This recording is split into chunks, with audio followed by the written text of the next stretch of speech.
What's up, this is Nak3d Eli, the mostly unclothed gamer, kicking off my Spartan Assault series with missions A-1 through A-5, but first we have a couple of introductory cutscenes, so enjoy. Greetings, Spartan. I'm Roland, UNSC Infinity's AI. We're going to study the historical battles in hopes of increasing your tactical skills for the future. As a bonus, it's a pretty fun game you can play in your spare time. So let's get to it. Alright, so now we're going to move on to missions A1 through A5, Operation Umbra. Here's the movie. Loading up records for the Battle of Dratheus 5. The fighting started when a splinter sect of Covenant ignored the ceasefire of 2552 and attacked UNSC forces. By the time the fighting was done, well, it didn't end well for the UNSC or the Covenant, either one.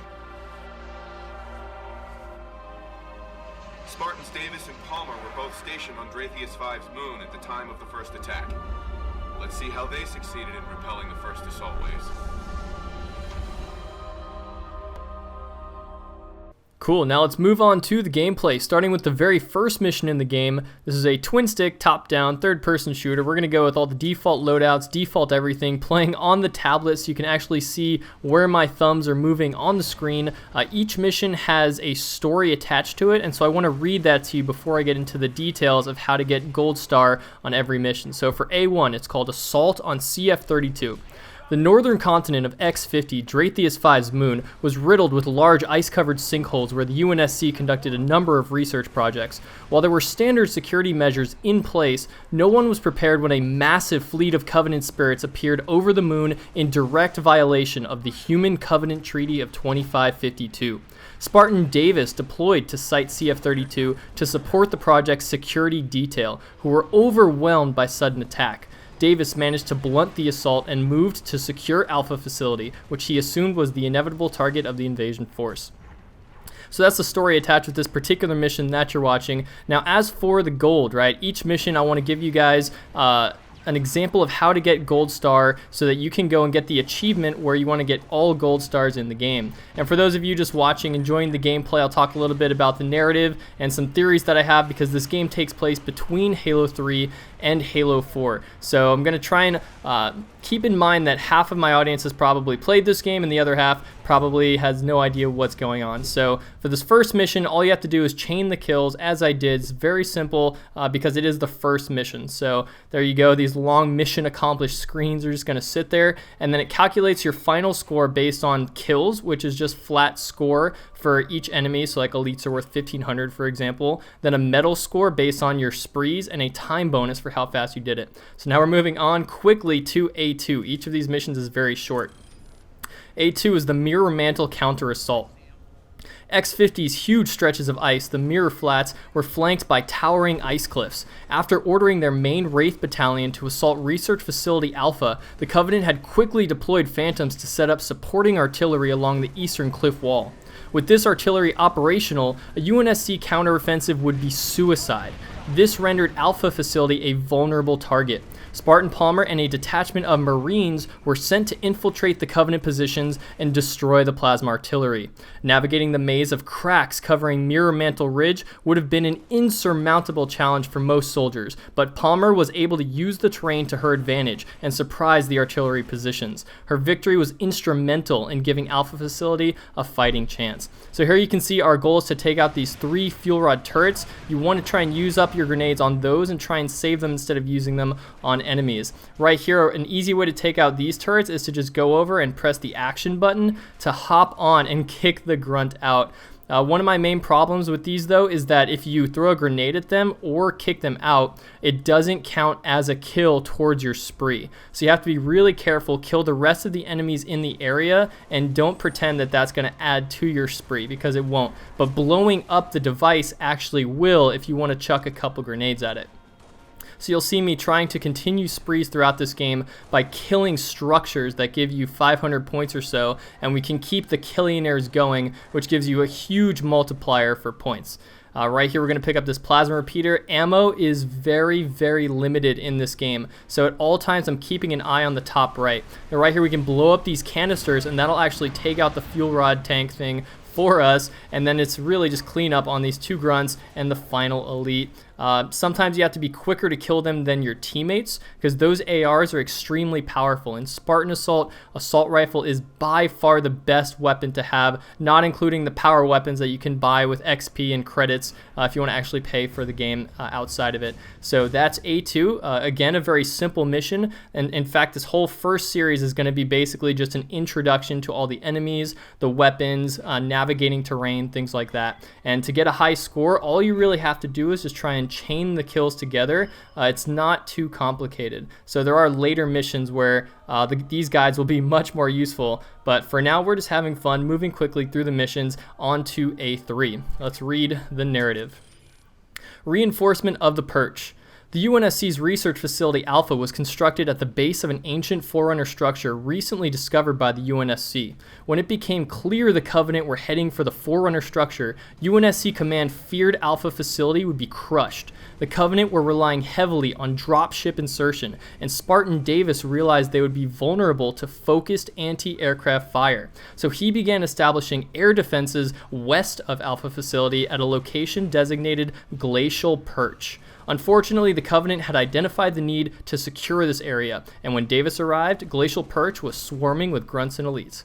So here we are, cleaning out those elites and grunts, and escorting a couple of Wolverines, which if you've played Halo Wars, you know that Wolverines are anti-air, so this is to take out any Banshees or Phantoms or Spirit dropships that might come in the area for Spartan Davis and the rest of the Marines.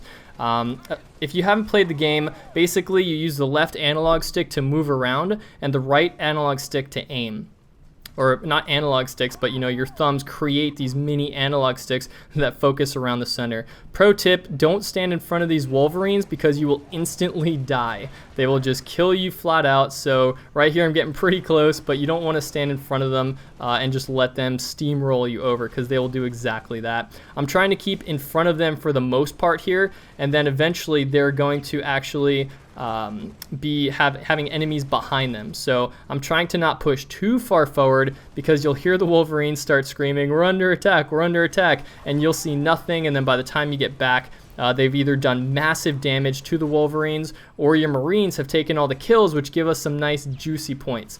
So using the grenade right there to get the killing air, going to keep pushing forward, using the grenade. I try to save my nades if I really need to get to continue the spree quickly, or if let's say there's a barrier in between me and the enemy and I know that by the time I run around, I won't be able to kill them in time. So here I am using up the last bit of my assault rifle ammo. And another thing is that if your teammates die, they have assault rifles. So it's good sometimes to let them die and then take their AR ammo if you really want to. So I don't know how I just got some extra ammo. Must have picked up something from someone dead on the ground or something. But we're going to continue to use all that up. And then we have the Magnum, which is very difficult to use in this game, especially when you're trying to continue sprees. So I'm going to go over to this ammo crate, and it's a plasma pistol, which you can charge up just by holding down your right stick, but it's difficult to hit, and I haven't really found much success with actually killing things with it. So I'm going to stick with the Magnum, use my plasma, which isn't going to detonate for some strange reason, and then try and continue the spree here with the last few enemies to scrape by for that gold star. Plasma repeater is better than the plasma pistol, and I think it's better than the Magnum as well because you can just spam it. The automatics really dominate this game, and so we're going to shoot over here, take out the enemies in the back, go and clean up the enemies in the front. And elites, if they're standing still, you can typically get a really nice stick on them, as opposed to if they're running away, you'll typically miss them and do little damage. So that is mission A3, just steamrolling through these guys.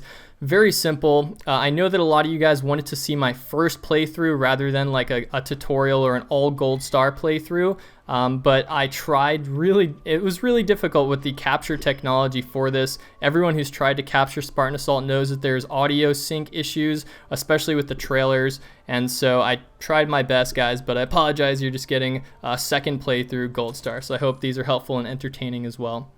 So we're moving on to mission A4, hopping in the Wraith. Let's read the narrative. This mission is called Live to Fight. Although the UNSC forces successfully slowed the Covenant, enemy numbers were too great to halt their advance indefinitely. A continuous stream of Covenant infantry, Wraiths, and air support were moving towards Research Facility Alpha. Having concluded that returning to the main facility would be useless, Spartan Palmer began fighting her way upstream through the invasion in an attempt to reach one of the northern outposts. Her plan was to destroy Covenant air support and give the UNSC Hornets a chance to land near the outposts. The ultimate goal was to get off of X-50 and warn Dratheus 5 of the Covenant invasion. So basically what that means is we're here to kill some anti-air wraiths to let our Hornets come inbound, but the problem is that we need to go and tell our teammates, our Marines, our forces, whatever you want to call them, who are on the planet itself, that there's a huge Covenant invasion coming. So we're on the moon and our communications have been cut, and we're just trying to survive, kill as many Covenants, save as many Marines as possible, take out all the anti-air and all the ground support, and fight our way until we can get a Hornet inbound to take us out. And that's what's going to happen actually in the next mission. So here you see that I'm just plowing through everything with the Wraith. Your aiming gives you the secondary gunner that we typically see in Halo games, which you need a gunner in your seat to shoot. But in this game, you control both. And if you want to shoot a big blast like that, it's typically a predefined distance, or it locks onto enemies within that predefined distance. And you can double tap the screen, or you see on the bottom left, on the bottom right, those little circles with the dot in them, you tap that, and that's what launches the big Wraith blast like this. So you see that a lot of the enemies, when the Wraiths are weak, not the anti-air Wraiths, just the regular ones, they try to hop out of the vehicle.